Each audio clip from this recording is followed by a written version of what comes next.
پێدەچێت گۆڕان چاوەڕوانی ئاساییکردنەوەی دۆخی سیاسی هەرێم و کاراکردنەوەی پەرلەمان نەبێت و هیوای بە هەوڵەکان نەبابێت، بۆیە داوا لە پارتی وێچێتی دەکات ببن بە ئۆپۆزیسیۆن و دەسەڵات جێبێڵن. گۆڕان دەڵێت ئەگەر ئینادی مانای سووربوونی ئەوان بێت لەسەر سەروەری یاسا و گەڕانەوەی شەرعیەت بۆ دامەزراوەکان و گوێگرتن لە داواکاری هاوڵاتیان و چارەسەرکردنی قەیرانی دارایی، ئەوە بە شانازیەوە گۆڕان ئینادا.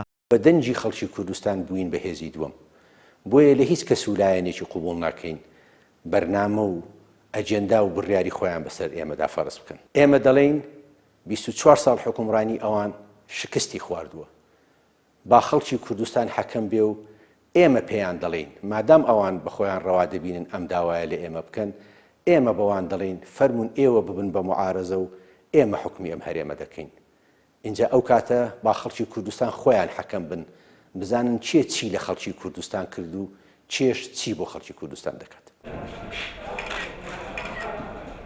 لە دوای 12 ئۆکتۆبەرەوە گۆڕان یەکەم جارە ئەوەی بەرامبەر پارتی دەیڵێت ئاڕاستە یەکێتیشی بکات و پێکەوە ناویان بهێنێت، بەڵام تا ئێستا یەکێتی لە بەرامبەر ئەم هەڵوێستەی گۆڕان هیچ هەڵوێستێکی فەرمی نەبووە و بەرپرسەکانیشی نایەنەوێت قسەی لەسەر بکەن.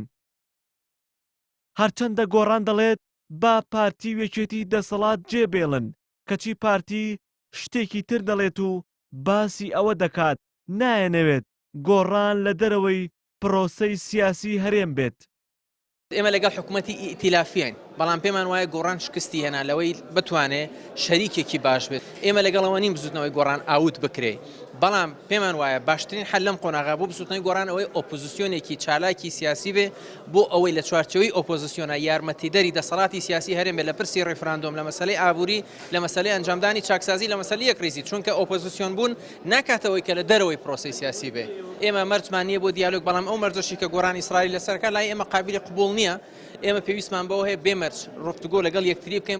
لە دوای ڕێگریکردن لە گەڕانەوەی سەرۆکی پەرلەمان بۆ هەولێر، لایەنە ناوخۆی و دەرەکیەکانیش هەوڵیاندا بە نێوەندگیریەکانیان دۆخی سیاسی هەرێم ئاسایی بکەنەوە و پارتی و گۆڕان ڕازی بکەن پێکەوە لەسەر یەک مێز کۆ ببنەوە، بەڵام هەموو هەوڵەکان شکستیان هێنا و لە ئێستادا بەرپرسانی باڵای پارتی و گۆڕان بە لێدوانەکانیان هێرشی تون دەکەنە سەر یەکتری.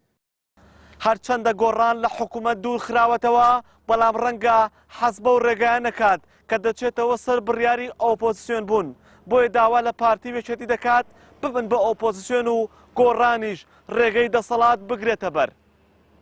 هێمن مەحموودیان ئارتی، سلێمانی.